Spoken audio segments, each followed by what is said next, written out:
Hello, and welcome to F1 Into the Barrier with me, George Close, reviewing the Italian Grand Prix at the Temple of Speed in Monza. And boy, was it speedy, because Max Verstappen in qualifying set the fastest lap of all time in Formula One. What does that mean? It means the fastest average speed. Sensational. Let's have a look at that lap, shall we? So Lando broke Lewis's record from 2020 with a 118.869. Okay, and then Max, almost straight away, went even faster with a 118.792. That's an average speed of 264.68 kilometers per hour. Ridiculous. Why did it broken, considering that the 2020 cars are considered slightly faster than the ones at the moment? Well, the current cars are pretty damn quick. And there was a resurfacing, and the hard graining on the tyres seems to not be as strong because that new surface has had a year now to bed in. So we're expecting some quick times. But my God, just on the qualifying, I've said it. I actually think this is Max's. I've said this multiple times. This is Max's best season in a Formula One car, in my opinion. He's not going to win the championship, but it's just ridiculous, that lap. We've seen the Japanese Grand Prix and Muller as well, actually. We've seen where the Red Bull can be quick this year. And it's not a, listen, it is not a tractor, that car, by any means. It's definitely nowhere near as good at the McLarens on most of the tracks we're seeing. But when they can run the low downforce, there's no question that it's a pretty impressive car. And he's just so confident at the moment. There's no pressure. So you're seeing, I just think, the best Max Verstappen around. And yeah, it's hard to argue with that. But we'll come on to the race and we can maybe talk about the start and something that's very Max Verstappen-y. Switching back very quickly to last weekend at the Dutch Grand Prix, fair comment, I didn't really bang on about how good Isaac Hadjer was, and same for Oliver Bearman. I mean, it was an amazing result by Hadjer, a podium, some fortunate stuff happened in front of him, but he genuinely looks like an exciting, impressive talent, doesn't he? And he'll probably get the second Red Bull seat next year. Just depends how Red Bull want to treat him. We saw Yuki Tsunoda being used just as a pawn for Max Verstappen this weekend in qualifying. Will they give Hadjer a bit more? Do they realise that they have to actually develop some drivers other than Max Verstappen to win constructors, first of all, and also thinking about if Max leaves, who they're going to replace him with? Super impressed by Max for this weekend, and super impressed by Hadjer last weekend. Oh, yes, and Oliver Bearman, who, yeah, good result. I think he's doing it pretty well, isn't he? Seems like a solid driver, Bearman and Hadjer. I'm not sure we've seen any huge breakaway, the excitement you get that this person's going to be a world champion, but they definitely seem like very good drivers and more to develop and haven't stagnated. I mean, quite good by a lot of the new drivers this year as well. Bortoleto, we'll talk about him a bit later. Okay, on to the race though. We're going to do quick fire again through my notes from the race. So, the start, Max v Lando. Lando shoved onto the grass. Nah, Max being strong, but looked fine. But going into the first corner, that's where you see typical Max Verstappen. He can't defend. So what happens is he just goes on, misses a corner if he can. He either crashes, he doesn't want to do that as much anymore. He's slightly better. So what he does instead is he says that there was no room, goes straight on, and then is either told to give the place back by the team or is told to by the stewards, or gets a penalty. And that's advantageous because often what you'll see is that he can then just give the place back and slot immediately back in behind.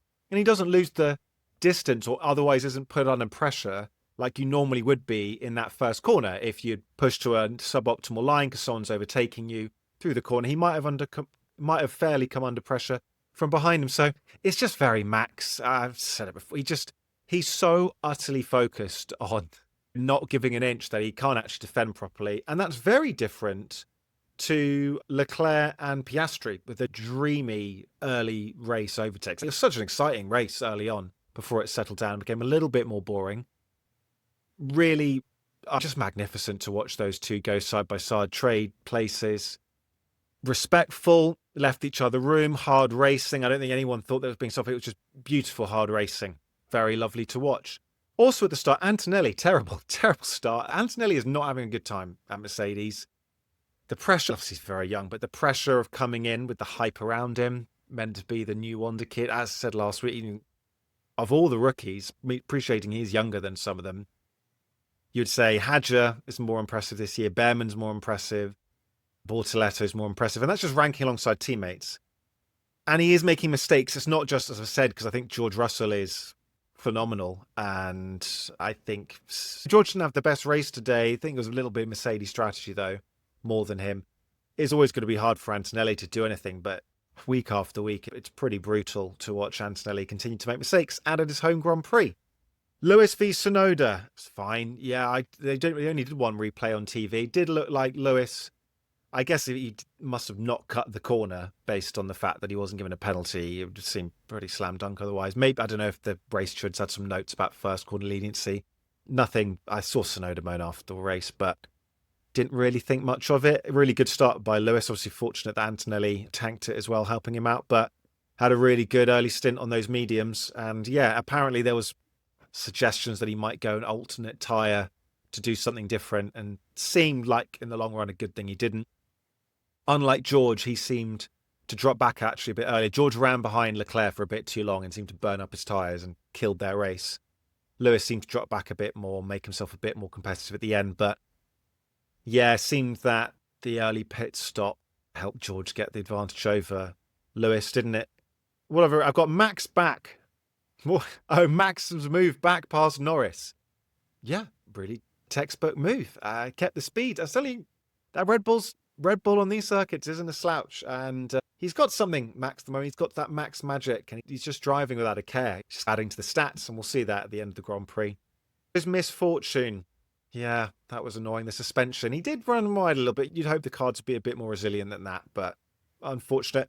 And then it came this kind of tyre strategy holdout race. The front runners got kept out for a very long time, so didn't really see any movement, waiting for the guys further back to make some tyre changes. To be honest, from then on, it wasn't the most interesting of race, was it? Until the McLaren moment later on. Sainz versus Bearman. 10 seconds for Bearman. Watching it live. Where was he meant to go, I guess? Sainz had got further enough alongside the corner. Had he gone completely far enough aside the long corner, just turn where he did, though? That would be my question. Like, very hard for Bearman to just back out that point. Wasn't particularly far away from the apex. That's not the rule. If the car alongside's far enough out past, it felt a little harsh. I don't know. We'll have to review that one. But what you do get to see, and they bloody love it at the moment, don't they? Television crew, more of Sainz's girlfriend. That's me noting how often they're deflecting her. They like her at the moment, don't they? A nice Sainz girlfriend pick. Albon and Antonelli. Antonelli driving recklessly. Yeah, I think he was. Very silly. And then the Lando v Oscar pit stop incident. I've already seen on motorsport.com them being like tearing this apart, saying it's ridiculous. Max, obviously on the radio, couldn't believe it. So Lando decides to offer the pit stop to his teammate, who's running still reasonably close behind him and had been closing to pit stop first, presumably to block off Leclerc. But there wasn't really a threat there, if we're honest. Like, Leclerc had closed up a bit, but there wasn't really a threat. So first things first, Lando, you're ahead. Just bully your right. You've had a great race. You were faster. It's your right. Don't worry. You want your teammate to get passed by Leclerc. There was an opportunity for you to have earned that right, pit, potentially, and your teammate be put under threat. So that's just not the ruthless mentality that's people win championships typically. Even you can be a nice guy. There's loads of nice people that are champions, I think. But you just got to, helping the team to get to the constructors' point when you're on the back foot, and you had the engine blow out on you last week. You had that amount of misfortune, and then you get a glimmer of an opportunity and you turn it down. It's not good anyway. So they pit Piastri first. They do a 1.9 second stop. Wow. Said there was no risk of the undercut. And then there's the front left tyre problem for Norris. Was Piastri right to give it back? Maybe. If he'd been under more threat, I think it would have felt more valid. And he doesn't want to do anything. He's right that they were talking about this in commentary, that He's going to have to rely on the team. He doesn't need the team to blow up over something like this. I think he could probably have done it though, and Oscar just to have had to have blamed the team rather than Oscar. But it was tricky. I just don't think he should have happened to begin with. Lando should just never have given him that opportunity. That's why I'm critical. I'm not critical of Oscar giving the place back. And he got to be closer to Lando at the end of the race. But what I am critical of is Lando. You don't need to play the team game. You've got to win the Constructors' Championship. You've got to be selfish. Like, it doesn't matter for you. You have won it. No other team is going to win that Constructors' Championship. It's not happening. So I know the team want to wrap it up and then let the gloves loose, but you've got to take these moments. Every race is worth the same amount of points. Every race. So we come back to Max Verstappen winning, which is a rarity from pole in Monza. Not unheard of, but a rarity. There's many reasons for that. Not in recent history, because of some bad starts actually by people as well.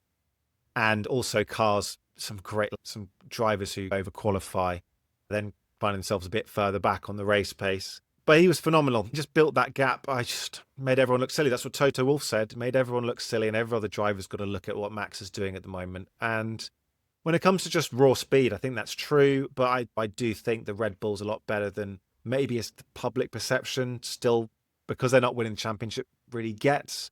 And because is Tsunoda better than Perez? That's a great question, actually. Last year, Perez had to go. And one of those two had to come in from Racing Bulls. But they had kicked out all their good drivers. All the good drivers have left because they got fed up of going alongside Max. So Albon had left, Gasly had left. These are actually drivers that would have been much more capable second drivers or competitive drivers alongside Max. And they burnt them. Do we ever really expect Tsunoda to do hugely well? Do we expect Liam Lawson? Liam Lawson looked aggressive.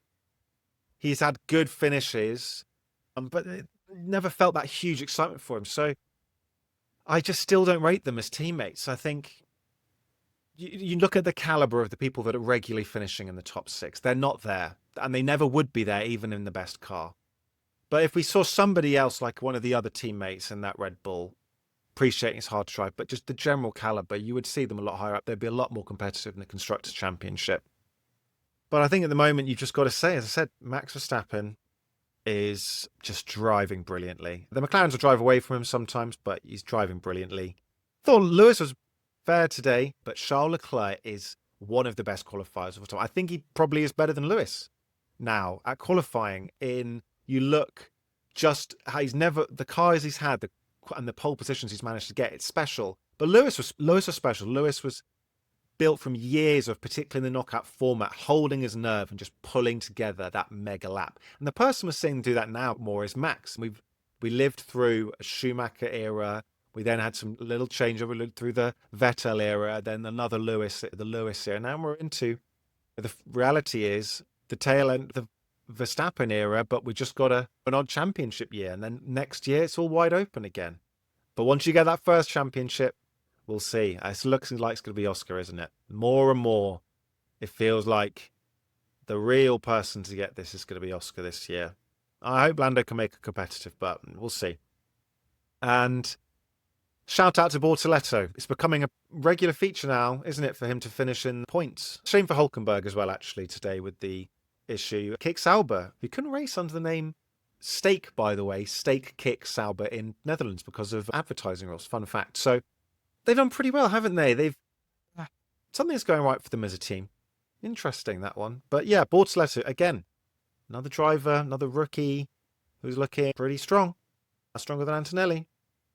Outside the world of Formula One, inside the world of Formula One, let's do Niki Lauda's 50th anniversary since his 1975 championship, where he won 5 races in 14, and he got 9 pole positions for that matter.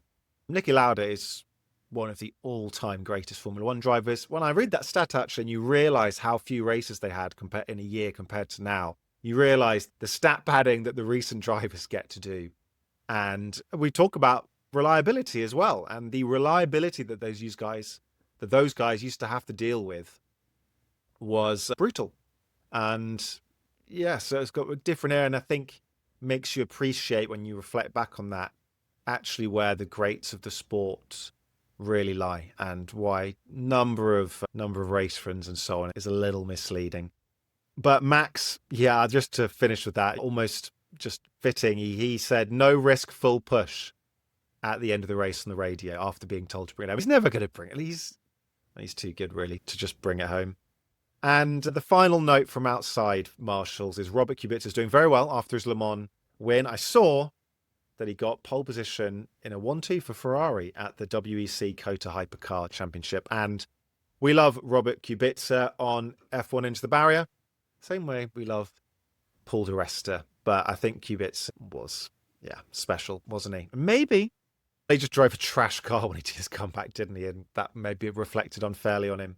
Anyway, Marshalls, I hope you've enjoyed this quick episode out for you this time, not like the last one, and I'll catch you next time.